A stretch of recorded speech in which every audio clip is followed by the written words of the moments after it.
Hello everyone, welcome to the GGPoker Showdown. I'm Chris Pajak of the Redmen TV. I'm joined by Terry from the Football Terrace, Hugh Wizzy, of course, Sim from We Are Tottenham TV, and Henery Wright TV as well. It promises to be an incredible evening of football banter, football chat, and most importantly, absolutely superb poker. Terry, I'll hand over to you, mate. Yes, welcome everyone. It's great to be here with you boys as well. Thanks to GGPoker for making this happen.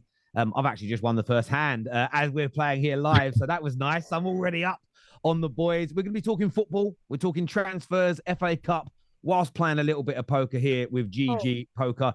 You can sign up to get your own account. There's going to be loads of prize giveaways over the next few weeks. Up to £25 million is being given away by GG, plus the chance on a few special evenings to play against us as well. So very, very excited about that indeed. But gents, how are all of you? You well? You good? Yeah, doing well, thank you. I got a little taste of victory on Wednesday. It has been a long, long time since I had it. So, as Kulusevski said when he was playing for Sweden, I'm hungry. Let's eat. I'm ready to eat today. Come on. Not happy about that, to be honest with you. We are absolutely gonna muller you in the second leg. Yeah, look, we're going to Anfield. It's not going to be easy, but I think we got a good chance. I still think we got a good chance. I just got to feel like this tournament this year for us, there might be something in the air. Ange always wins something in his second season. Come on, I've got a feeling about it. I know Spurs never win trophies, but Ange's got an aura about him. Come on. He's very bullish about the second season. Sorry, lads. Is anyone being kicked out of the poker table? No. You're sitting out. Just put yourself back in. Just put yourself back in, mate. You should have a little button. I'm not live on the Football Terrace yet. I've sent you my stream key link for in case there's something on there. But yeah, just so the Football Terrace community can get involved in this as well. Yeah, that's should be 3-minute delay in it. So yeah, 3-minute delay. Okay, there we go. That makes perfect sense. There we go. Oh, why did I just check? Why did I just check? Okay, lads, I've actually been kicked out. I can't click on any buttons. We'll just go out and I don't know. We don't know. You have to speak to They're with us. Technical fraudulence going on. You can be blind. Henry, you can be blinded out all the way. I don't mind. I'm taking any win here. Well, that means you're losing. That means you're losing. So we don't care. We don't care. You can't win. This is his blag way of staying in for the next hour. Yeah, this is my way of winning the game. But at the moment, I can't move. I can't press any buttons. Oh, God. How did I win now? I'm back in now. You're back in. There we go. We are live on the Football Terrace. I'm assuming we're going to be live elsewhere as well. Yes. We are live. Let us know if you can see us, people, in the comment section. Make sure like buttons are being smashed. Make sure you're subscribing to your respective channel you're watching, whether it's Redmen, the brilliant men over there, whether it's We Are Tottenham TV, of course, the brilliant Hugh Wizzy. Minor. Yes, your sons. Come on, yeah, we're live. He's here. We are live. Let's go. We're liking, of course, speak to Henery Talks Nonsense as well. He's on here with us. Default. We're calling you Default. You're here by default, basically, Henery, because there was a last-minute pullout, so it's all good. I'm glad. Oh, he's betting already. I know you're going in already. Hugh's going for it. Oh. Yeah, that's too rich for my blood, that, lads. I wanted to ask though, while you're sitting out of this one, Chris, what do you make of the links to Kvaratskhelia? Do you feel there's lots of talks that the deal's advancing? PSG might be favourites, Chelsea getting involved. What do you make of the opportunity and chance for Liverpool to bring in such a talented player? Mate, I absolutely would adore it if Liverpool were to sign him. Of course, Liverpool seem to sign left wingers more than any other position, even if we need defenders, even if we need centre-backs, Liverpool just go for left wingers. It's what we've done. We needed centre-backs a few years ago. We signed Luis Diaz. We needed centre-backs a couple of years ago. We signed Cody Gakpo. We probably need a centre-back now. Why wouldn't we be linked with this lad? I mean, he's top draw for a start, isn't he? It's interesting that it was more sort of written by Ornstein about it, maybe an opportunistic one and all that type of stuff. Because I'm looking at it, right, and I'm thinking to myself, I don't know what type of a manager in the transfer market that Arne Slot is just yet.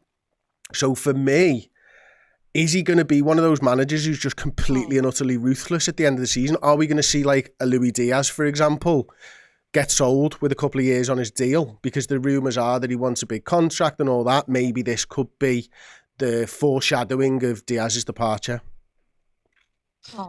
Yes, I did read that. I did read that Diaz doesn't look like he wants to sign a new deal. So you're right. That could be like a really good like for like. What's your thoughts on going head to head potentially with Chelsea again? Obviously, it was the Lavia deal. There was the Caicedo deal that didn't quite go your way. Yeah, it's obviously, it's a bit mad that, really, considering we're a much bigger and better football club. So I've always found that one a little bit strange. Yeah, it's one of them, mate. I think they've got loads of money and they give ridiculous contracts out, so maybe Liverpool wouldn't be the best for a player who wants a little bit of money. Lavia, I'm absolutely gutted that we didn't sign. He looks like an absolutely brilliant player at the moment, doesn't he? Caicedo, obviously, world class. So I'd be pissed off, to be honest with you. Yeah, no, I get that. There's a great comment that's coming here. So this stream is way too Spursy. Come on. Well, I want to ask Chris, actually, with Chiesa, are you done with Chiesa? Are you ready for him to leave? There's a lot of rumours about that. I've got absolutely no idea what's going on with Chiesa. I mean, he's played about 100, it's not even 100 minutes, I don't think, in all competitions this season. But the rumours are that he's just one of those guys who, the rumours are that he's not happy at the moment, and you don't know whether to believe those rumours or anything, do you? But the fact of the matter is, we've not seen anything of him. We paid like 10, 12 million for him. We thought it was a bit of a mad one at the time, but clearly there's a player in there if you can get him fit. It just looks like Slot can't get him fit. Yeah, it's an interesting one, yeah. Ooh. A big pre-flop. Oh no, is that a blind? Is that the blind? That is a pre-flop raise, guys. Raise. A pre-flop raise. What is going on here? Yes, guys. Do you know what? I'm cool. I'm going to call in on this one. I'm going to have a little. I'm going to have a proper play here. Oh hello. God. Hello. Hang on. Running flush on the go. Let's do this. Come on. Let's have a little go. Let's have a little push and a pull. When I feel something, I feel it. Shit. Fuck off. I'm out. Sorry, guys. I had a great hand as well. Oh, no. Now, was that just Teddy taking the mick there? Oh, no. I didn't get what I wanted, or I got exactly what I wanted. Or it's more likely he's just looking for a flush. Oh.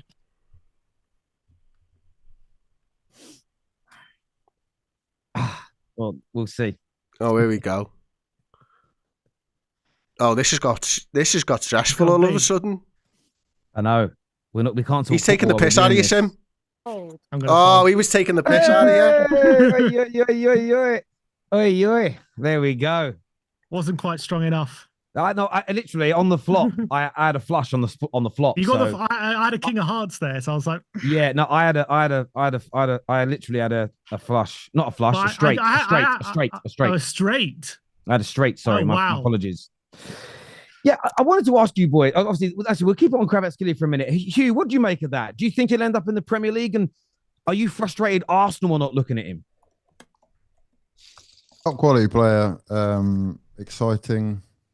Gets goals, goes past players.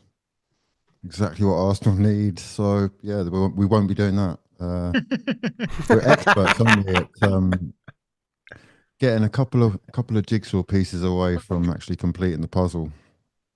And dithering in January is a speciality. But I think he has been given a lot of money. So maybe they're looking at him thinking, wait for your injury-ridden players and squad to come back.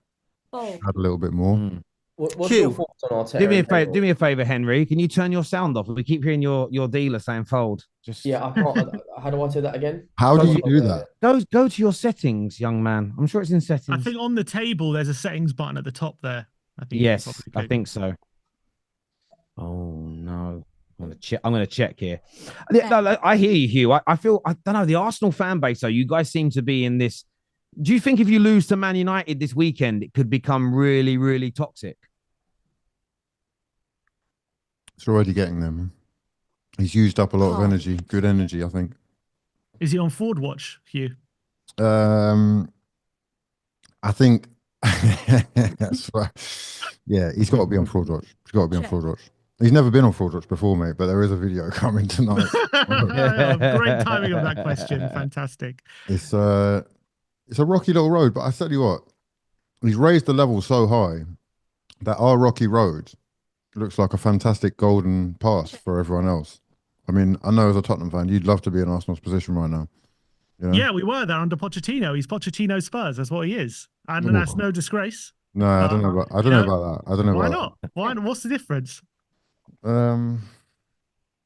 Check. Actually getting over the line is tricky. I will give you this. It's okay for him to have done us the service of getting us to this level and not being able to get us over the line. I don't think there's any disrespect in that or any shame in that. It's often the case with, these type of sports franchises that they need an expert, a serial winner to push them over the line. Fold. And maybe that is the case here, but there's still plenty of time, man. Does he deserve the chance to do it, though? Yeah, I think he does, man, because I agree. he's been instrumental in changing a lot about the club. Call. And it's more than just on the pitch. And I will say the football has the level and the quality and the enjoyment I get from it has deteriorated in the last, few months. But I don't think that's all down to him, actually. And I know that the signings are, but it would have been nice if he'd been able to have Check. a good run this season without, all the drama we've had, let's say. Yeah. I understand it from both sides. Some people have never had faith in Arteta. Check. Others have had loads. People want trophies. I think if he could win himself a trophy this season, looks like maybe the FA Cup's the only one that would buy him some extra time. I just feel that this weekend, if Man United of all teams, with where we've been, comes to the Emirates, puts in a performance like we did against Liverpool and wins, I sort of feel as though it could get really nasty really quickly, personally. Yeah, I just think that's silly. I just think we're jumping ahead of the gun. People are eager for him not to be the one. There's a lot of people who've got agendas who are ready for Arsenal to fold. I think it suits the rest of the league. It definitely suits everyone else. The fan bases. There's obviously not everyone is comfortable with Arsenal doing as well as they have been, but the difference, like you said, is a trophy.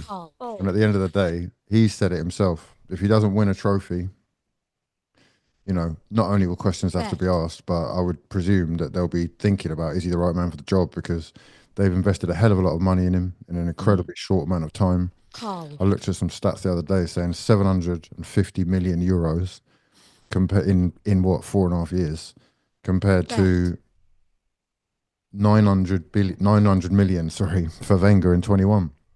And obviously if he doesn't win anything this season, let's say you get dunked out the FA Cup by Man United this weekend and you don't win anything, and let's say you finish third, would you sack him?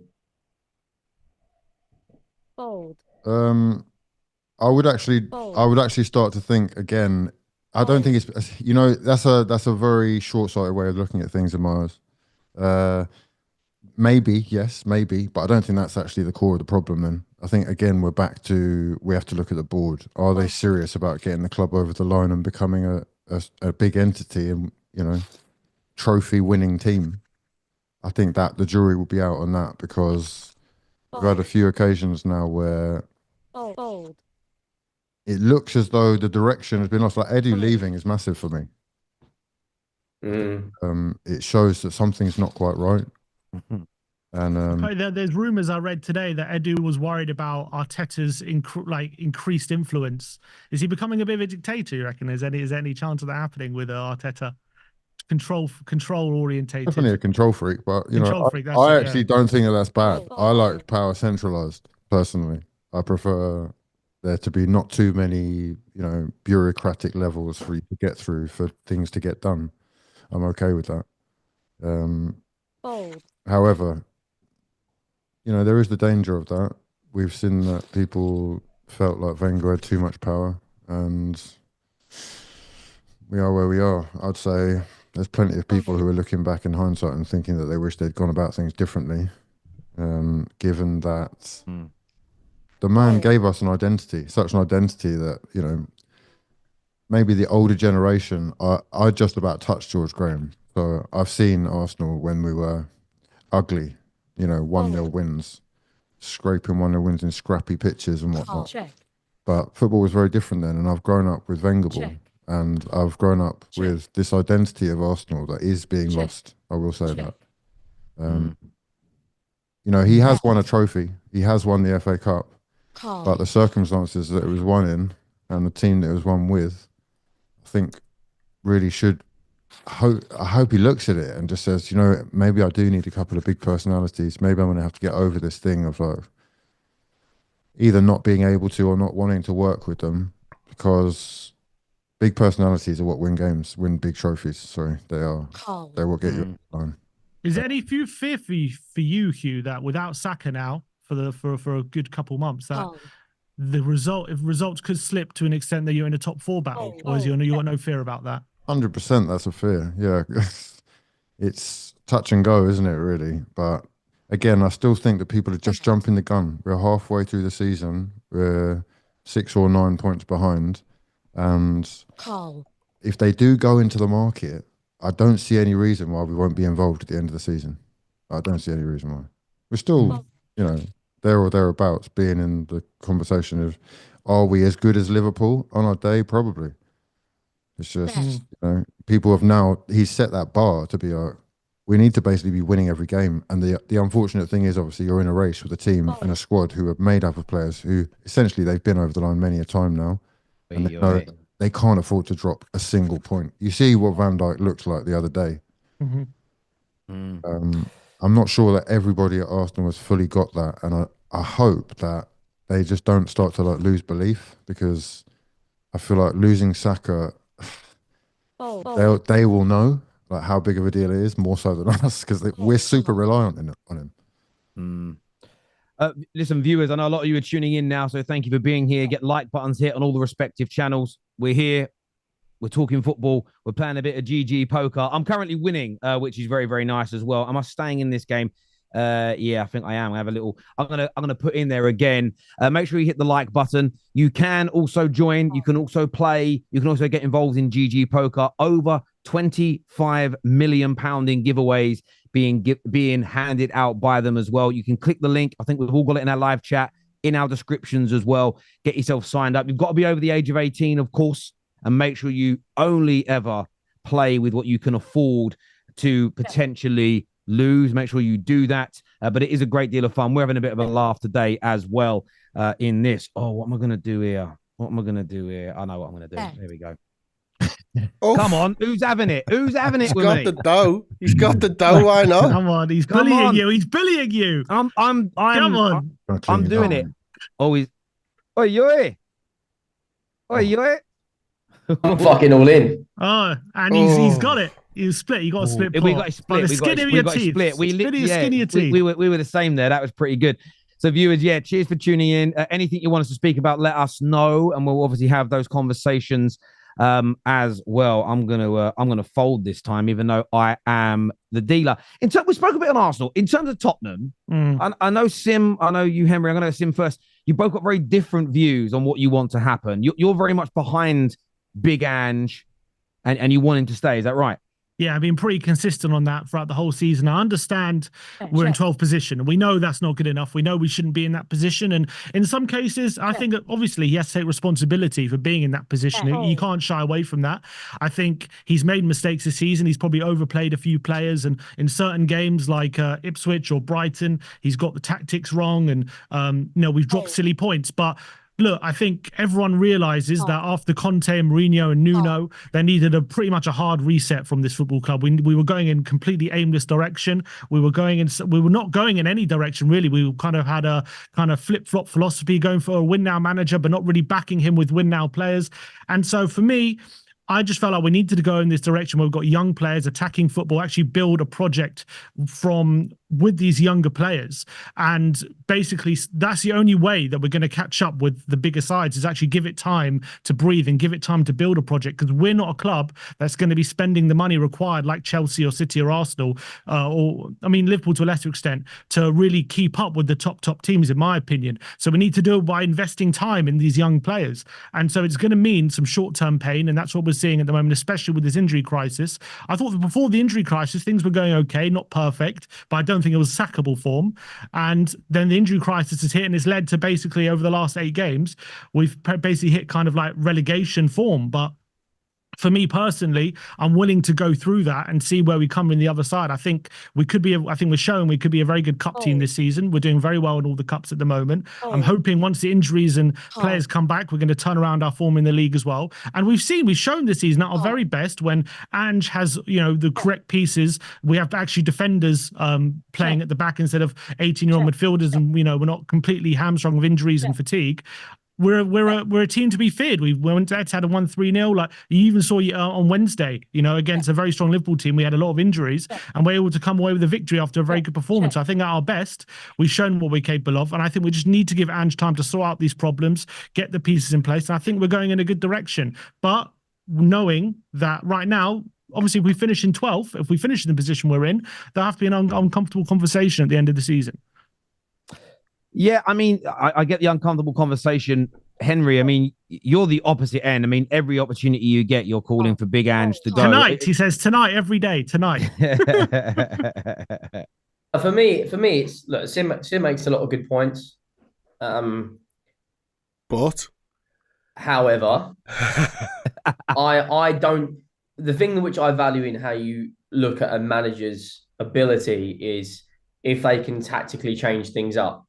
Now, Ange did do that against Liverpool, and I think praise was due. However, there's been a lot of times Ange has been manager, and I think criticism is due. To play this one-way gung-ho when you've got a back four of Spence, Porro, Dragusin and Gray is suicide. It's career suicide. When we've had our fully fit squad, however, we still lost to Crystal Palace.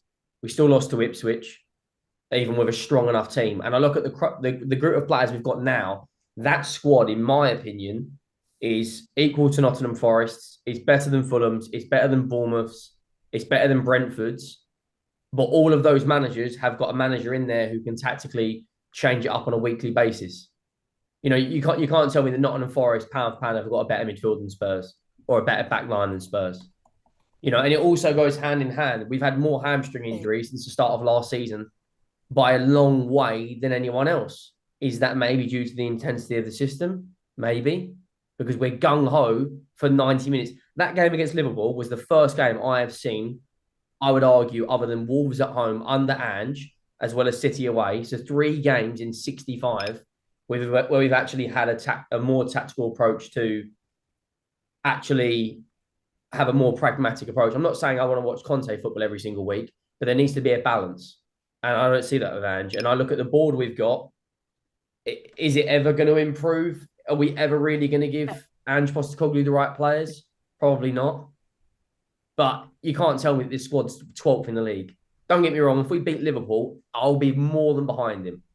However, if we lose to Liverpool, the narrative has been up to this. Just give them the cups, give them the cups.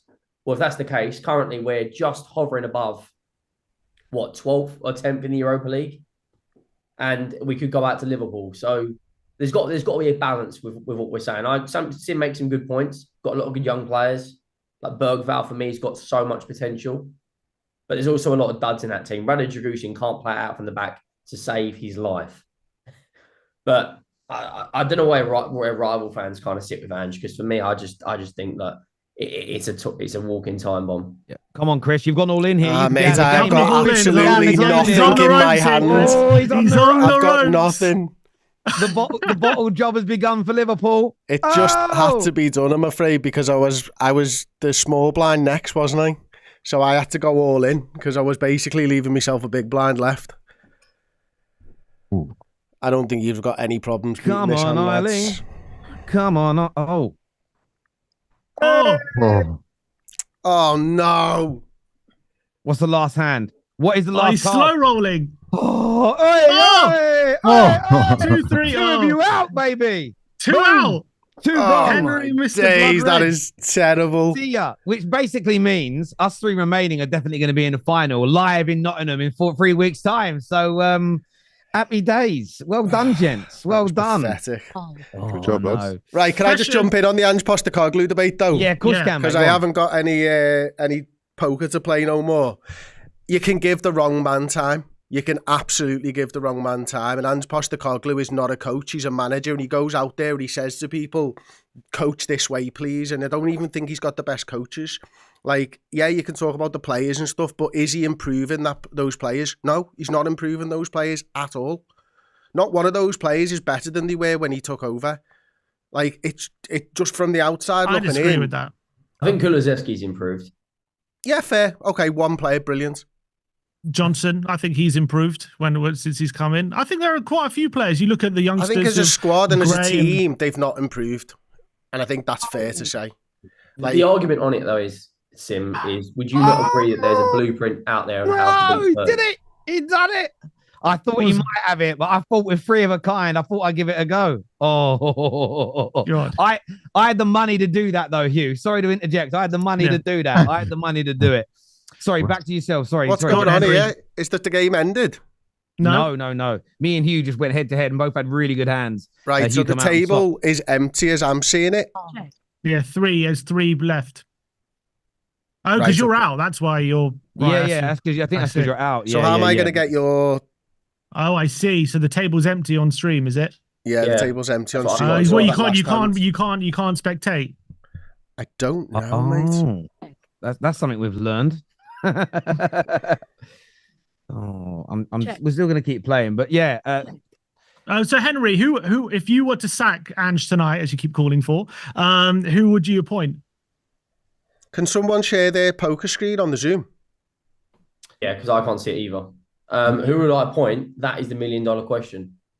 Now, who I want to appoint immediately, you're all going to go, nah, you're out of your fucking mind. I personally would look at someone like Xavi. Now, Tottenham notoriously pay managers. Xavi. Yeah, but can someone share the poker screen on Zoom? Yeah, I've not got mine on my computer, so either Sim or Hugh, let me try and do that. Yeah. One sec. Check.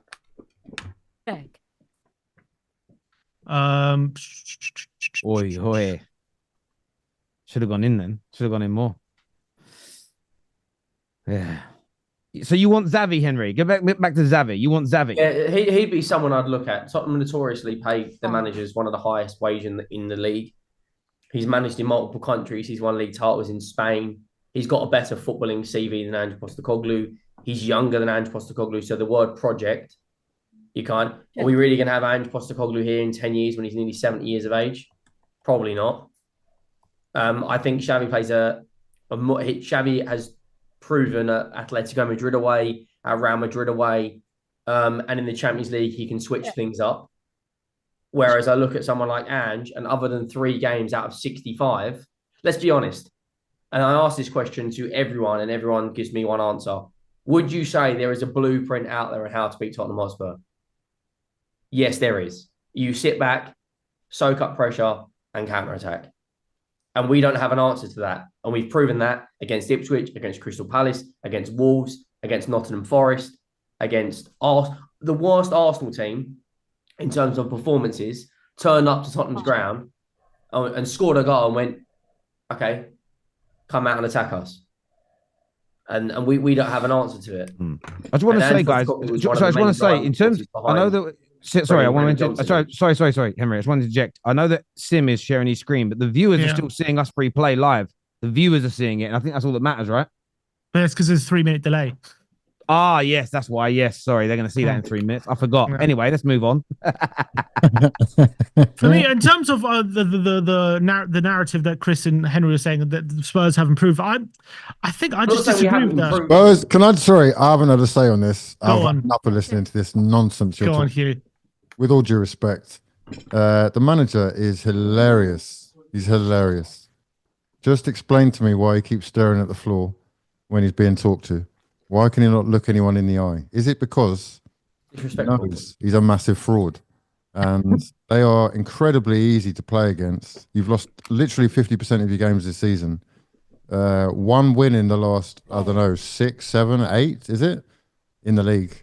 And we're not playing with about any you enjoy the centre-backs. football. You're actually destined to stay in mid-table mediocrity without winning a trophy forever. You don't get it. You just don't get it. You're not demanding You don't enough. get it, Hugh. You're not demanding enough. You're not demanding enough. Sorry. This is not an entitlement issue. But if Tottenham ever want to get Oh out, no, Sim, you need to tell. We can see your cards, Sim. Oh, right. I found out. So, Why'd you tell him? Right. Why'd you tell him? On settings, go to streamer mode, mate. on our settings on the poker. Also, Whoa, we're seeing your entire screen. What are we going to see in your desktop? What are we going to see? Also, whoever else, if someone could try and mute their thing because it keeps telling them what we're doing. I think it's you. It must be Hugh. Turn your sound off, Hugh. How do I do it? Right, so streamer mode there on the left-hand side. Stream. Down. Where is it? Down. Oh, streamer mode. Yeah, on. And then apply just underneath. No, you didn't apply it. Is it? It's not a two-way. It's not a two-way. There's a great comment here on my channel, Henry. It says Henry is a terrible Spurs Where's fan. it gone? Settings. Settings. Streamer mode. Okay. On. Apply. Now There you can you go. go. There we go. And we're still seeing it. Oh, you still see it? Oh, 'Cause hang it's on, 1 second. It's on my computer. Right. Wait, I'll just wait because the screen is still blank on my thing. I'll wait for it to catch up. Oh wow, this is Put it back great. on. Put it back on, Sim, so we can see.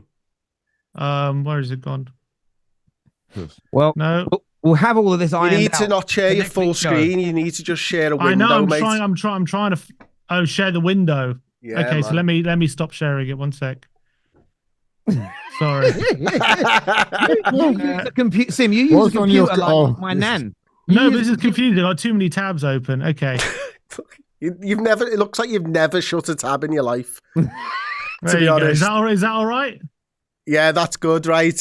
Joe, can you get that, And then mate? how do I see what cards I have? They're in a bottom bar, a separate bar underneath.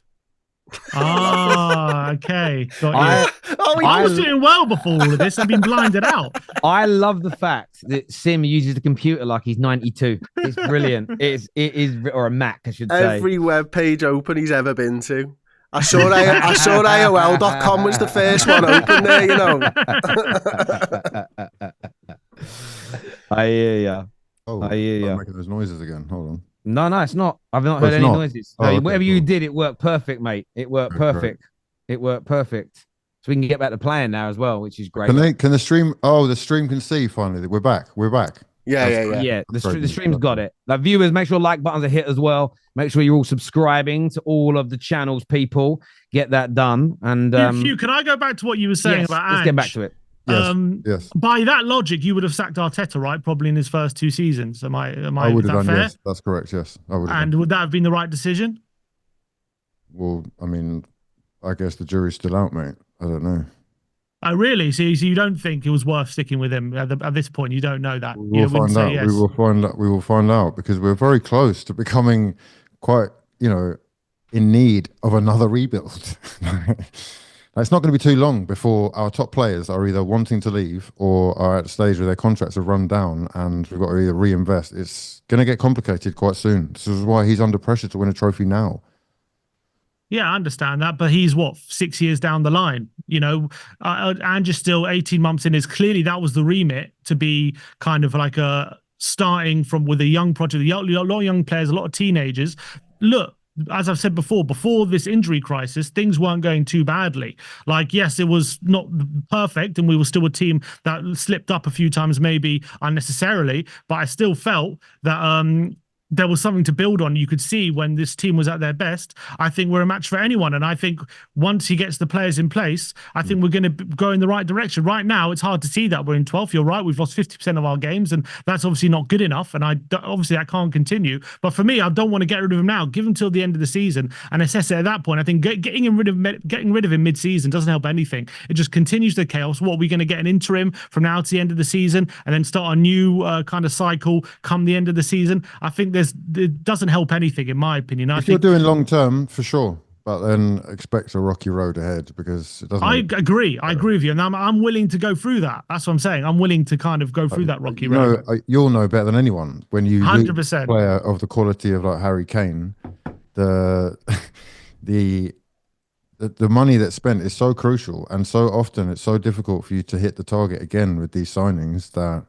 You're about to lose Son as well from the looks of things. He's got how long has he got left realistically? Well, he just signed. He's 18 months. I know, but how long has he got left realistically? I'm not talking about the contract. 18 months. I'm talking about whether he's any good. No, he's talking about how good he is. Oh, You're going to probably another need year. a new, again, you're blooding talent, fantastic, but it's just, you've got to capitalize in a short window with these players and managers. And I already think that you've made your mind up about who you are with the constant shuffling. You change your manager every 2 windows. Exactly. That's my Every point, damn Hugh. That's my shuffle, point. yeah. That's why we need to stick with him. That's my point. You're making my point for me. If that's who you are going forward, then, well, he's already said that fantastic. 100 times. It's who we are. That's all he fucking says. Yes, We'll get I battered needed that. 4-0, and he'll just say it's who we are. I needed that. Can I ask you guys about the weekend? How do you think Man United are going to get on away at the Emirates in the FA Cup? Gonna get tonked. Who's United are going to get tonked? Yeah, why not? Like at Anfield? I don't think they are. I hope that they get tonked. They didn't get tonked at Anfield. You know that, Terry. You watched the game, right? You should have won it at the end, but you didn't. Here we go. Yeah, I know. Oh. I'm just checking if you think it's going to go the same way as Liverpool fans predicted this time last week. Is all. We didn't play Arsenal last weekend. Nearly got me. Nearly got me there. You nearly got me. Listen, I think Manchester United are rubbish, and I think every single time Manchester United face Liverpool, they're going to get up for it, and I think they'll do the same to Arsenal, if I'm being honest. I think they will get up for it. I think there was probably an improvement from Manchester United because of the training time that Amorim had. I think he's a really, really good manager. I think he'll probably will actually turn Manchester United round if he is given the time and the backing. My major concern for Manchester United right now is, are you all in on him such that you change your entire football club to a 3 at the back football club from top to bottom, from the under 12s or whatever all the way through? And if you're not, that's a big concern for me, for you, because ultimately I think you have to be. I think you buy him for 3 at the back and, his sort of way of doing things for the next however many years. And that means that the next manager, if you're doing that and you change everything, has to go to a 3 at the back manager. I think it's a lot easier to stick with a 4 at the back manager, because at least if it doesn't work out, you can carry on buying for 4 at the back. Yeah, listen. We're doing it. We're doing it. Sorry. Oh, you boys are going all in. Is he calling? It depends if he calls. Here we go. He called. Oh, he folded. He folded. Okay, good. You folded. Well, I hope Man United don't fold on what we're doing, to be fair. And I get your point. And we are buying for a sort of specific system. But there are 2 managers currently in the world that are highly rated that play like that, in Alonso and Ruben Amorim. I don't really mind what it is we try and do. My biggest bugbear in the last 11 years is that we haven't had a set style of play that we have tried to that we've tried to work towards. We have quite literally gone from style to manage. Yes, you could argue they all play 4 at the back, but we've done that 5 times on the bounce and we've never got any better, because actually too many of our managers have yielded on their principles, changed direction. We had bankers and accountants buying players, which meant that we were never, ever going to create the kind of quality squad and the continuity of play to create something brilliant. And I look at what FSG did and the sort of the growth from Rodgers into Klopp and now into Slot. And of course, there's mistakes along the way, but there is a uniformed approach. We have to start that from ground zero, as they did, 10, 12, whatever many years ago it was now. So we're at that stage. So I'm prepared for it, and I'm quite excited. I get that. I'm think quite you're excited, right, Vital. But why the Dan Ashworth thing, I don't think get enough talked about, to be honest with you. Isn't that just mental? Isn't that just sort of proving that they're still doing the same things? Not really. You're chasing for how long? I've actually not spoken to a Man United fan about this. I'm actually really interested for you to tell me why they got rid of him, because it didn't seem like he got a fair crack of the whip there, because he was the guy that they wanted. That was Ineos' guy, wasn't it? Or am I wrong on that? No, you are right. He was someone they wanted to bring in. And so when people say they look like they're doing the same things, there was a mistake in all of this. And one of the mistakes, the main mistake, was bringing in Dan Ashworth. That doesn't mean his CV's bad. That doesn't mean that he isn't good at what he's done. It doesn't undo anything from the past, in my personal opinion. But it's a case of talking like this when also trying to play poker is a real skill. Yeah, it's hard. It is a real skill.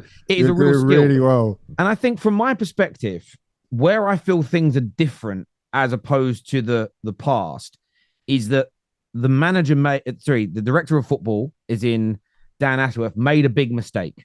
And that was, he turned around and his sort of projection and his way of doing things was, let's stick with Ten Hag, buy him some players, give him a structure and see if we can make it work. They gave him the power and control that someone in his position needs. They went with his decision and it absolutely backfired. And for me, because... Didn't he come out though and say he wasn't happy with Ten Hag? Ooh. No. It was very much... Hang on a second. Let's see if I'm... There we go. Wow. What are we going to get here? What's the river? What's the river? What's the river saying here? Go on. 2. What is that? What's that? Ace? It's a jack. Oh. Terry lives to fight another day, I think. I live. The boy who lives. Yeah, so no, I mean, it's been very well documented now, and I get you wouldn't read it, being a Liverpool fan. It was Dan Ashworth's approach. Now, for me, it wasn't just the fact that Dan Ashworth made that mistake. They didn't see eye to eye on a few other things, and it wasn't working how they thought. So where I see it as being different from the past is when we've had people doing that role that have made mistakes, or they see things differently to the manager, or they see things differently to the board. What we have done far too regularly is stick with that person, like Woodward, for 3, 4, 5 years, making mistake after mistake after mistake. I like the fact that we acted quickly, promptly, and said, you know what? We wanted the person, but when they've actually arrived, and I'm sure you've done this, Redmen, big organization, quality organization, but you've employed people thinking that's a good editor or that's a good writer. They actually start the work and you go, yeah, not as impressed as I thought. The worst thing you could do as a company is hold on to that person. So I totally get. But is this not them just going, we held on for him too long, maybe we should go the other way and flip-flopping again? Like they held on to Ten Hag and then they're thinking to themselves, we held on to Ten Hag too long, maybe we should get rid of Dan Ashworth now. It's a good point. Because it sounds like they're panicking. It sounds, you could interpret it that way, and I understand that.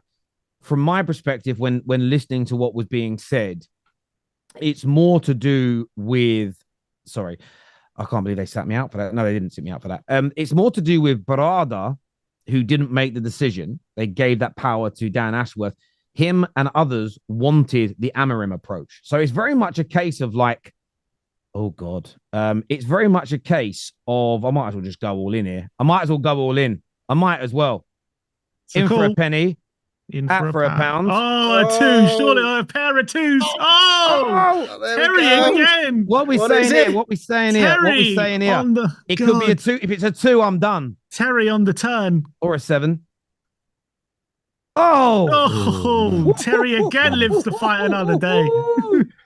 Give me that. You got 9 lives, Terry. Bloody mate, hell. I'm out here rolling, defending my club. It's a crazy one. But no, look, from my point of view, I understand where people are criticizing it, and I think there are going to be loads of mistakes in the beginning, and I think we've seen that. I'm calling it. I'm going all in as well. Oh no, he's got 3 If you survive this, Terry, if you survive this, Terry, I swear it's fixed. Bring me a 9. If Terry survives this, it's never going to happen. Surely you're out. No way. Come on here.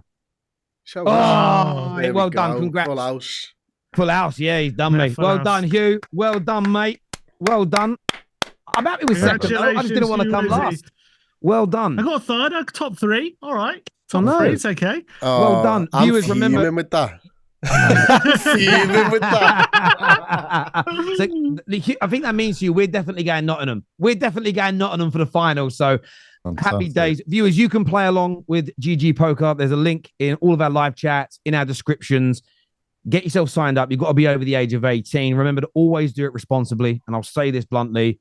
Only ever use money that you can afford to lose. Okay. So a little bit of spare change here, money that you might spend on a few beers when you're out. Be safe, be sensible with it. And if you have any problems with that, contact people like Be Gamble Aware and do it and have fun as we have just had. If it isn't fun for you, then absolutely stop. But I did enjoy, I've got to say, I enjoyed that. Yeah, it was good fun. Back to the point of United, I can probably concentrate more now because I'm not trying to win a game of poker. I understand that some people will see it as panic. I understand that some people will call the mistakes out. And I called the mistake out. It was a mistake in the end to go for Ashworth, listen to him, stick with Ten Hag. That I called it out in the summer. I said it wasn't the right thing to do sticking with him. However, when I look at some of your clubs that 10 years ago started rebuilds, when I look at some of your clubs that started 5 years ago and they're doing well, you look at Chelsea this year that have pushed on. No one is exempt from mistakes being made in the early stages. So although I'll criticize the mistakes and I've got some concerns over certain areas, what I'm not going to do is make a sort of an overarching statement about how good or how bad this rebuild will end up being. And I think I think some Man United fans have already thrown off the deep end. It's like with the money situation. Or if we had better billionaires, they'd pay the debt off. Well, I spoke to Kieran Maguire about this. They can pay all the debts off. They can pump money in, but it still gets offset at the end of your trading accounts, which means from a PSR point of view, it makes no odds. You have to increase your revenues organically. It can't be through people pumping money in. So that's why we've got to make cuts. That's why we've got to reduce the wage bill and get rid of players like Rashford and Casemiro. If we get rid of Rashford, Casemiro, and Eriksen this window, it's nearly £1 million a week in salaries saved. Oh, so you might not be able to sack any more dinner ladies. Well, yeah, listen. And look, I'm not happy about that side of things. It's a joke, mate. That is a joke, like. Absolute disgrace, all that stuff. I don't know whether it's true, but what's being reported. So I look at it this way, right? When it comes to the sacking, the getting rid of the Christmas bonuses and the steward of the week £50 thing, I absolutely agree it's wrong. Making certain people redundant, by what I read, it was people whose jobs were not required. And what I mean by that is they weren't saving or making the company money. And for me... But sometimes the club have a responsibility to look after the people in the community. You know, people who maybe didn't do as well beforehand from football, that now the club is built on those foundations. Yeah. They need help. But there isn't any... Again, if they show me that they've got rid of vulnerable people that need help, etc., I completely and utterly understand that. But equally, a lot of people that went were in sort of commercial teams, and it was people that, you know, weren't bringing any value in. I don't think Man United have an obligation, because they're a football club, to employ people who are either not delivering, not working, or not improving the football club. You know, does that include ex-players who, as I say, have built the foundations of what that club are? Like whom? Well, let's say I don't know the specific names, but the ones who I think were involved were Paul Parker. I can't remember who else, but basically former players who, during their time, weren't able to earn anything like what footballers can earn today, and as a result, have sort of been slightly reliant on the club's foundations / charity work for. Listen, I mean, I'm not too sure about the Paul Parker story is in the Pacific, but if you look at the Sir Alex Ferguson one, which ruffled people's feathers, I'll be honest with you, a person who's worth 50 to 60 million pound, I don't think he needs to be paid £2 million a year to be an ambassador. Personally, as much as I love and respect Fergie, I'd rather that £2 million go into other areas of the football club. There's obviously some of the elements in terms of charity donations that are being reduced. And again, on the surface, that's horrible. Myself and Mark Goldbridge and others with one of the charities that was affected, we have said that we would do what we can as charities to raise funds through streams to replace that. So personally, I care. At the same time, I still think more context is needed. And I did a bit of research into how much money, not time and effort and promotion, but money Premier League clubs pump into charity. And I can only find data from up to 5 years ago. I'm still searching for more. Chelsea were at the top with £7 million a year being donated. Man United were about fifth on about 5 million. One of the most random clubs sitting second on £6 million a year of the club's donations to charity was Charlton Athletic. On this list that I saw, Arsenal weren't in the top 20 clubs.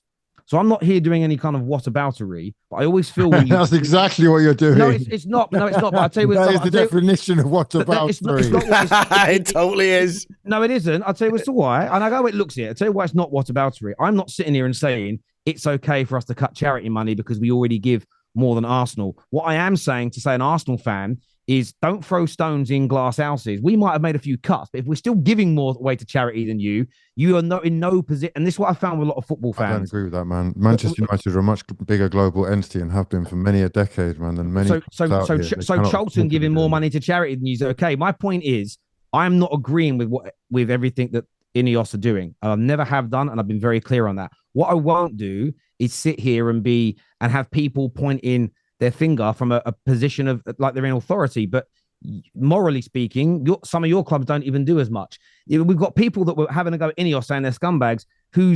let's just look into what some of their owners have done on and off the football pitch. I'm not going to take I'm not going to have people take the moral high ground when there is none to be had. That's the element for me that I was highly frustrated with. Is, of course, there are going to be things we do that people don't agree with, but all of our clubs do that. I've called them out, but at the same time, I don't think that excuses anyone, though. That doesn't. But I'm not saying it's an excuse. I'm saying to people, most of us and our owners, we stand in glass houses. So slow your rolls a little bit, personally. No. I think we should be able to talk about all that we can talk about. No, we should talk about it, but let's not talk they're about all as guilty as each other. No, they're all letting us down in one way or another. Hugh, you've hit the nail on the head. I agree. But the point is, I'm not going to have Man United ostracized like you guys are scumbags. You're doing this. Well, let's look at it by and large. This isn't a Man United issue. It's a wider issue. Right, like, you're right and you're wrong, because you've got to stand up against your club at times. I have. Yeah. And you know, we have done that recently in the furlough scheme when Liverpool tried to furlough their staff. You've got to stand up when your club do something wrong, and not think about the other football clubs at all, to be honest, because they are an extension of our communities. We are the people who go to those games. We are the people who should matter more than anything, and yet we are the people who are shat on from on high more often than anybody. Agreed. Now, if your football club is going and making cuts to people and working class stuff, all that type of stuff, they've got serious issues from top to bottom. Like, they need to sort that out. But it doesn't mean that we can't talk about Manchester United when they're the ones doing it right now. So Chris, I completely agree with that, if that's people's energy. But we can also understand that people don't do that. People come with a very self-righteous sort of pseudo-moralistic stance, and you can hear it in someone's tone. Your tone there, I can completely tell what you're saying. I know my club's done bad things, but the subject right now is Man United. Couldn't agree more. There are lots of people that want to point fingers and pretend like everything that they stand behind is absolutely perfect and their shit doesn't stink. That's where I'll come out and say, well, that's bullshit. We're not going to play that game, but we will have the conversation. There isn't a Man United fan who has called, for instance, the Glazers out more than me. And that's the one thing in this conversation that does upset me, is Ineos are getting the crap for trying to fix the problems created by 20 years of neglect. And I don't agree with all the cuts they've made, but I understand the process that they're going through.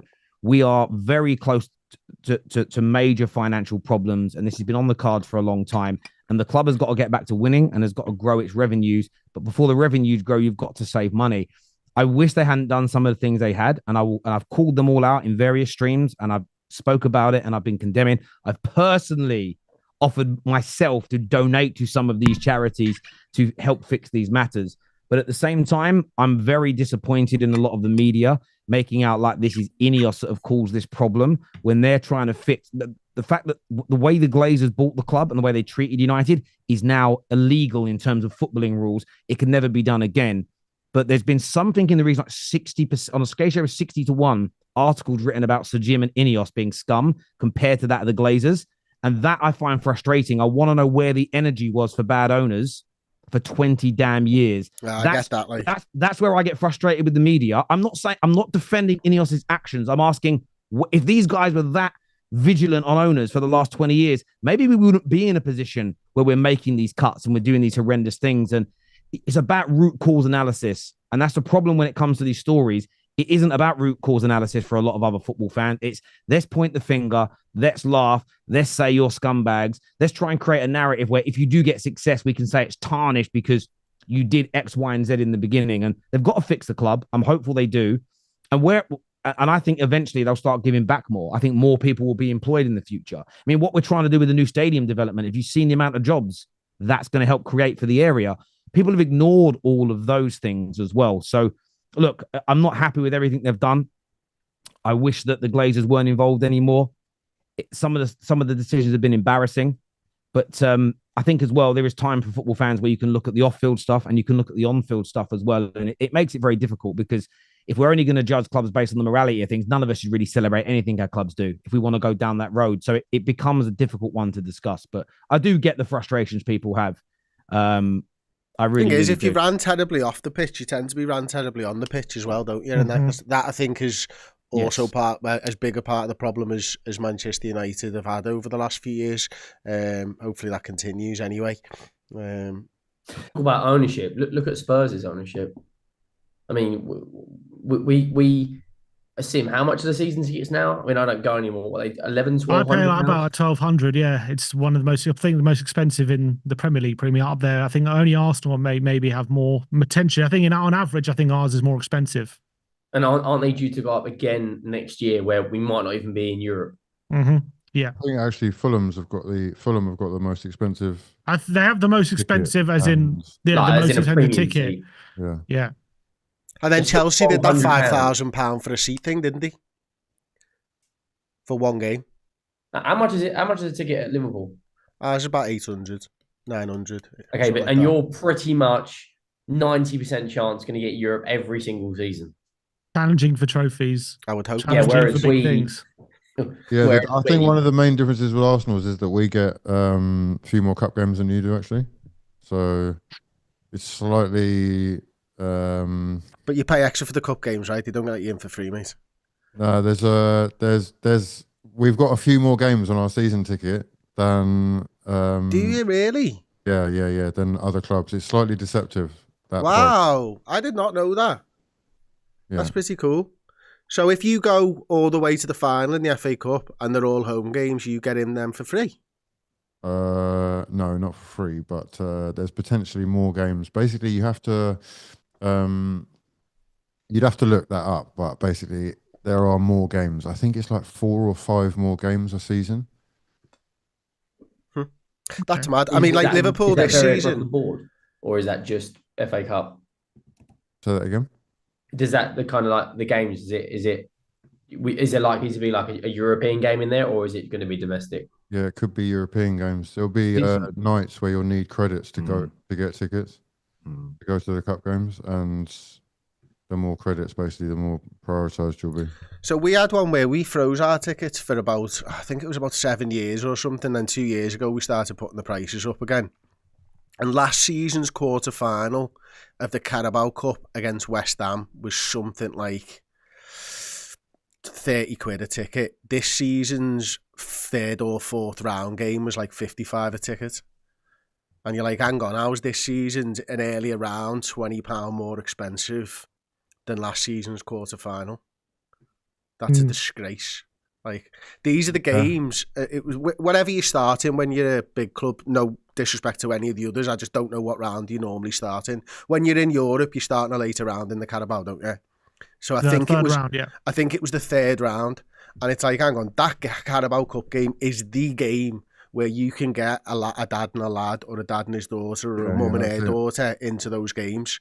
And they were being priced at like 55 quid a ticket. It was an absolute disgrace. Yeah, it's outrageous. It's outrageous. Yeah. It wasn't that long ago that, I guess, from Arsenal fans' perspective anyway, because we were going through the mud, tickets were quite easy to come by for people who weren't otherwise able to go.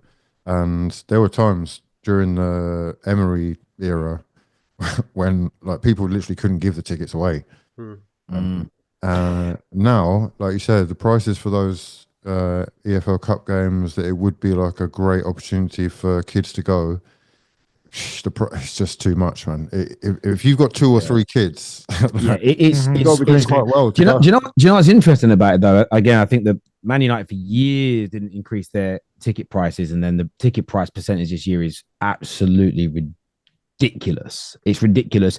It almost feels, I haven't done the maths on it, but it's almost like they've looked at the price hikes that every other club done over the last 5, 6, 7 years and just done it in one go, if that makes sense. That's an interesting one though, because haven't United got the same price, like the cheapest ticket is the same price as the most expensive ticket, as far as like everyday Prem games go? Is that the case? Something along those lines. I mean, when I had I boycotted and I pulled all my money out the club 6 years ago. I felt it's the only way to.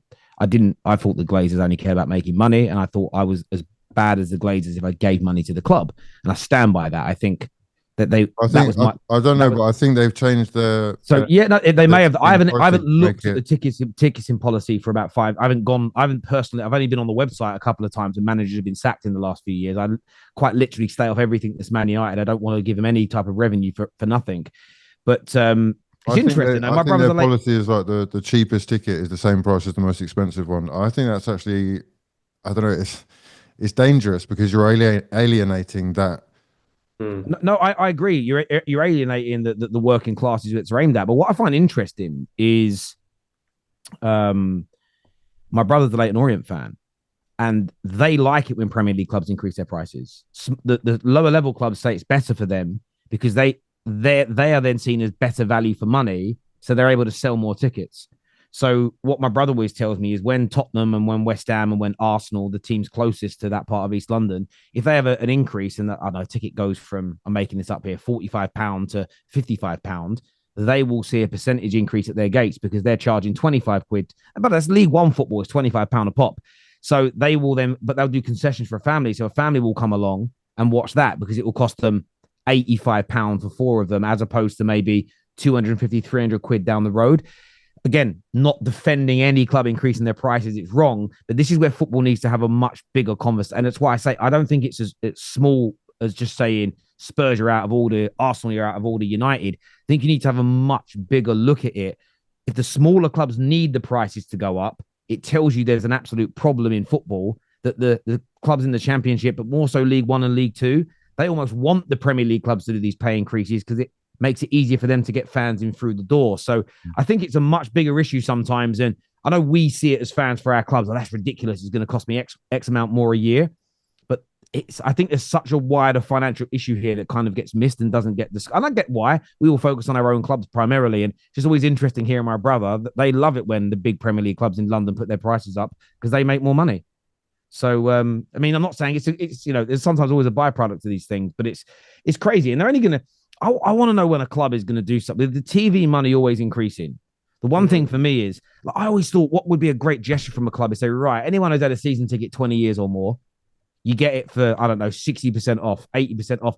Maybe if you've had one 50 years, you get it free from now. Just free, because I don't even know if they need it.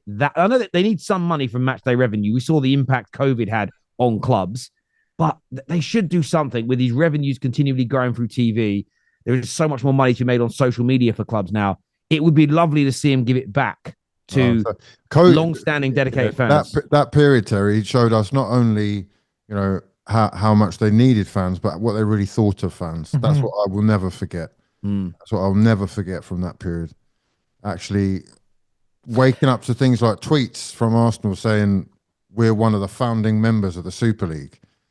They have every intention of globalizing, Americanizing, and just changing the face of fandom. They have no interest in people that have been there for 30, 40 years because they're the people that are going to say stuff when things are going wrong. Sorry. It's quite clear to me anyway that it's not only pricing out a sort of, like you said, the working class man, but it's actually, it's more than that. It's a direct 2 fingers up to that local community feel and what a local community club used to offer the people in the area. They don't want long time fans. They want tourist fans who go to the club shops and spend money and buy things at the stand. They don't want a fan who's been going for 50 years, who turns up 10 minutes before the game and loves watching his team. That's not the fans they want. And that's the reality. Can I ask a question though? What's driving that? And I asked this question because the Glazers basketball's driving that. Basketball. I'll tell you straight up. American sports are driving this because we have American owners. But what I mean is all these extra revenues, the Glazers as an example, while I'll never forgive them, they take dividends, they take cash out the football club. Are the players and the amount of money they ask for not a part of the problem here? No, of course they are. It's not the players, but there is money funneling into football. And that money is going to be spent on players. Of course, that goes hand in hand. I've got no problem per se with players earning their market rate. And if you're getting a commercial deal from television where you're talking billions and billions of pounds, then the reason that people are paying billions and billions of pounds is to watch those players. That just goes hand in hand. We've got a problem whereby huge swathes of money are coming out of football. And, that's agents and all that type of stuff. And that's a major issue, but it's not the be all and end all of the issue. I think there's also this mad thing where they've convinced fans, and I've got a comment here actually from YouTube. Someone says, "Let's go 41." Said the thing is, Chris, we're paying nearly 50 million in wages for Mo Trent and Van Dijk on their current contracts. That's got to be paid for. I think the football clubs have tricked us into thinking that our match day revenues pays for that. It doesn't. It doesn't even get close to paying for that. You know. We're talking about 70, 80 million in match day revenues for Liverpool over the course of a season. That's not just ticket prices. That's beer that's sold. That's T-shirts that are sold. That's absolutely everything. You put the price up by £2 to £3 a ticket. Does it actually even move at £1 million? Does it move at £2 million over the course of things where you're getting commercial kit deals for £80 million a season? That's what's got to grow. That's where these clubs need to be better with their money, not hit the fans. Because ultimately, we're the people that us as fans make the Premier League worth watching, because you look at a stadium and you can tell it's worth watching because the fans are showing you and telling you and you can hear them. Yeah, I understand that. I mean, I get it. I think that the difference is, though, I do think the players are, I wouldn't say they're part of the problem. It's a hard thing. There's a market rate for these players, but that market rate is growing because more people watch the game, clubs sell more shirts, and more people want to go to games, and people are prepared. Certain types of people are prepared to pay the prices. There is an element here of the players are asking for more as more money comes into the football clubs, and there's got to be a trade-off at some point. Otherwise, the working classes eventually are not going to be able to afford to go. And even when it comes to the TV side of things, I use Satanta Sports out of Eastern Europe. It costs $3.99 a month for all the Premier League games, and I just use a VPN. Sorry, come again. What? Sorry? Hey? Yeah, I'll message about that afterwards. It's great. But look how much money we in England pay to watch Premier League football. If you pay Sky and TNT Sports, you're looking at what, 100 And Amazon as well. And Amazon, you're looking at, well, I pay for Amazon Prime separately, but let's say you pay £120 a month to be able to watch football. There are certain people in other parts of the world, and I'm not digging them out, like in Eastern Europe, you can watch it for $3.99 a month.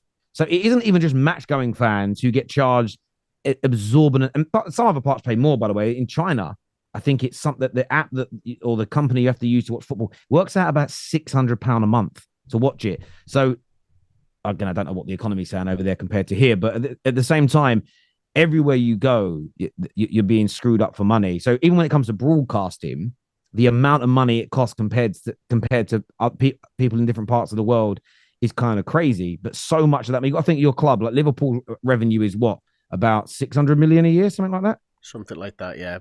60 to 70% of that is player wages and bonuses and things like that. And that's the biggest driver that's increasing the need for revenue is players. It's not the biggest driver. It's the clubs in a like nuclear style war with each other. That's the biggest driver, because ultimately, you know, you can have a well-run football club, and I believe that Liverpool are a well-run football club, and that our owners have made loads of mistakes, don't get me wrong. But in terms of the financial fair play model, they're a well-run football club, and that's what I'm talking about. Put them in that little box there for anyone saying they're shit owners. In terms of that, they're sound. They've got a really strict budget. None of the other football clubs do. The other football clubs just go, let's just fucking get better players and pay more money and all this type of stuff. And then on the hunt for trophies, this is what happens over and over again. Manchester United are a classic example for some of the player contracts that they've got at the moment. You know, Casemiro, 350 grand a week.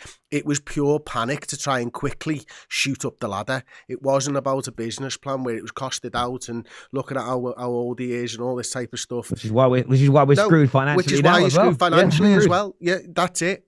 It's a race of arms. That's what's driving it more than anything. If there was parity between the clubs in terms of the money, let's say there was a wage structure or something like that, and I don't think that's a particularly good idea, but you'd be sound with it. Everyone would know what they've got to pay. All the footballers would know what they can earn. You know, if there was just a fat limit on the top that said 350. They kind of have that. But you would support a price like a salary cap.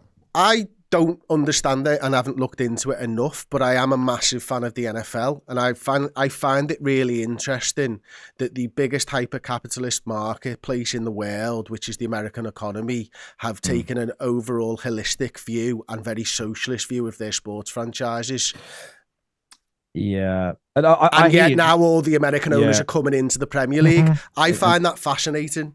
Yeah, no, I agree. Do you know what's interesting? I watched this this guy the other day, an economist, talking about, and this is, I never thought about this until I saw this video, and I'll share it with you guys afterwards. I never had a problem with billionaire owners pumping money into football. I always just said, I always had the view of, well, look, they're just trying to make the club win. Some of that money goes into the local economy. It's very, very good.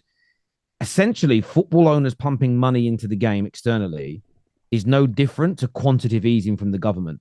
It doesn't help the economy. So the way this guy explained it, and he wasn't talking specifically about football, but it translates. If there's 10 apples available on sale and there's $10 in the economy, it's $1 for each apple. He said, but if suddenly money is printed, like quantitative easing, or huge amounts of amount of money pumped in from outside that ecosystem, and there's now suddenly $50, you can start charging more and demanding more people can afford them, and the price starts to shoot up, as an example. And he explains it a lot better than me. He's an economist. But essentially, if you've got 2, 3, 4 billionaires being able to pump in whatever they want, there's still in the same amount, there's still a finite amount of football players, but yet there's more money, which means everything becomes more expensive. And then for some clubs that don't have owners, some owners are billionaires, but they're billionaires in shares, bricks and mortar, rather than having 20 billion of cash in the bank. So for them to start competing, they've got to look for multiple ways of increasing revenues. Some of that is going to impact the fans. You look at the cost of a shirt now compared to even 10, 15 years ago. So again, this isn't me digging out clubs and owners that have done it. I'm just looking at it from a purely economic point of view, that if you get an owner who comes in and goes, look, there's £1 billion I'm pumping in. That's £1 billion from outside the ecosystem of football. There's now more money in it. That will drive up the cost of every player. It will, if you start paying additional wages to get them in. So say Man United's new owners pumped in £1 billion and they were allowed to spend it. And we went, you know what? We're going to go get Kvaratskhelia. There's $500,000 a week. We're going to go and get Mbomo. There's 400. And we just smashed it and signed everybody. Then all players are going to want more money. But we spend the billion on ourselves. Where are you guys getting that extra money from? Your fans. Beyonce concert. It's coming from fans. You're going to look to drive the revenues up. You're going to try. You've got to find a way of doing it. So I know not everybody likes FFP and PSR, but after what, and I'll share it. I'll send it to you guys in the group chat later. But it was an eye opener for me that actually I do think checks and balances are probably more important now than ever. And I understand it's the ambition of some owners to make those clubs successful, but at the same time, it does damage the ecosystem of football when this happens. And I'm not happy with how Man United is. For years, I complained about the Glazers, and all I got from people was, why are you moaning, Terry? They spend. I said, they're spending it wrong. They're running it incorrectly. They're running up billions of pounds of debts and interest payments as well, which was another conversation. But what they're doing is bad for football. What they're doing isn't good.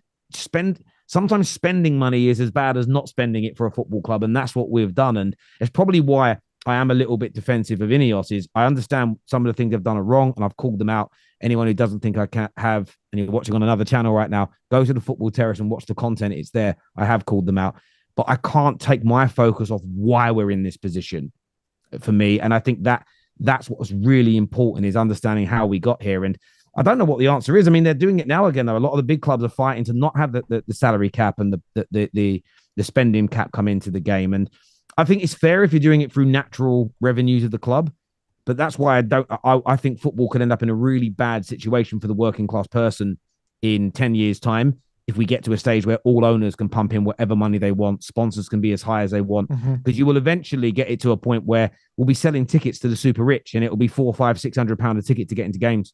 It will go that way if we just allow unlimited money to come into football. We need to be so careful of it. We really, really do.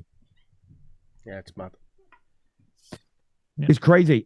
We obviously started this conversation by asking how Man United would get on at Arsenal. And I haven't got any predictions. Yeah. What we saying score prediction wise for that game? What we saying, Sim? I've got a feeling it's going to go. Is a replay still a thing? No. Straight to pens. I reckon it's going to straight to pens. I reckon it's going to extra penalties. Extra time. I reckon it's going to extra time, and I reckon Arsenal win on penalties. David Raya will come out on top. So I'm going to go like a 2-2 draw, 1-1. I'll go 1-1 and Arsenal to win on penalties. Hmm. A tricky game, isn't it? Just because tricky one to predict, if only because it sort of doesn't matter how good United are right now. They're on a, they've got that ticket, haven't they? They are under new management, and you've lost a corner taker. Who needs to win more?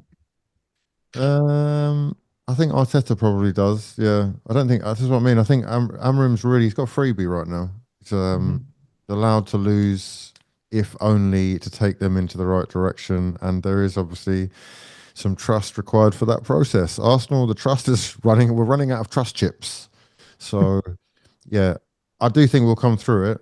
But, they're quite unpredictable right now. I don't think it matters how good they are. They are all on board with him and probably trying to save their careers themselves individually. Because, it seems like every single player is actually on the transfer market. Technically, if the right offer comes in, they'll be willing to listen. So nobody being safe makes them a dangerous wounded animal. I like it. I like that. That's an approach I like by Man United, by the way. We have allowed too many players to be safe for too many years. That's a very good policy. I like it, personally. But I think he's interesting, man. Amorim, he's interesting. He's I think the jury is still out on him, but he looks young, hungry, intelligent, good communicator of his ideas, and that can only I do have a question for the panel. Am I allowed to be excited about Ineos? About Amorim, even though he's been employed by Ineos, who are scumbags? Am I allowed to? Is that against the rules? Am I allowed to be? I don't know. The danger of getting excited is that you forget who he's working for, and I think that's what's happening with myself and Arteta. Actually, I hear that. Because when it comes to it, when you need a strong decision to be made, whether that's about an incoming transfer or someone that you need to get rid of or a bad apple or whatnot, you need the support from upstairs. And if you don't get it quickly, people's opinions start to change when it not necessarily should all be on your shoulders. So, if they give him the right tools, then I think it's quite interesting. Yeah, we've got a great league in this country. We're really blessed. I know it's expensive to watch football, but we've got the best in the world, really, all wanting to be here. So it's tricky. And again, I question myself sometimes when I'm looking at my expectations of the club, because the competition is fierce. You can literally lose every game. No, there's not one single game in the Premier League where you are guaranteed to win. In fact, the banana skins are the ones where you think you should be getting the points. Look,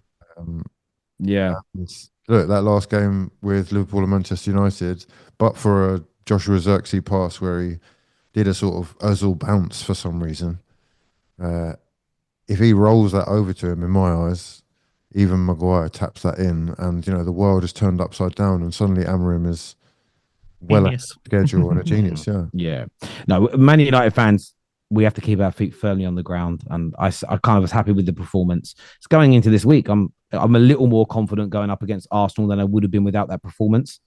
But I've seen United fans all week tweeting, we're going to smash them, we're going to do them. I just think I believe in the football gods, and I believe in not tempting fate. So for me, Arsenal, they're going to win 2-1. They're the better team. They are the favourite.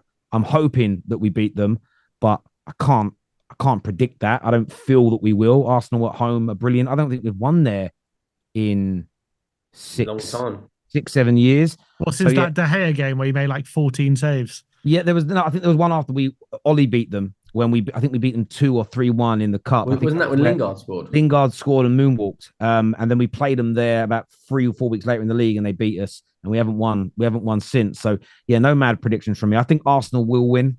I don't think Arsenal. I know they're in average form at the minute in terms of finishing games off, but this is a team that are second in the league and doing well in the Champions League. Man United are sitting. We are still 14th. So I think Arsenal will nick it 2-1 on the night in 90. Just defend your corners. You might be all right. You may be. Yeah, we defend corners. Boys, been a great chat. Loved it. Chris, land back over to you, obviously, because you'll be ending the stream over there. A big shout out to all the channels that have tuned in as well. And we'll definitely see you again next Friday. Yeah, much love to everyone. Pleasure playing with you all. Love to everyone who's tuned in for the stream. Congratulations, Hugh. 7 p.m. next Friday, the GGPoker Showdown number 2. I really hope that I do better next time. Thank you all so much for joining us. Well done to Hugh for winning this one. Yes. Terry Congrats. second, of course. Congratulations. Top Sim three. third. I'm going to go Henery fourth, I think, and I'll go fifth. Absolute loser. Liverpool top of both tables, and I'm bottom of this one. Thanks for watching, and I'll see you all soon. Ta-ra.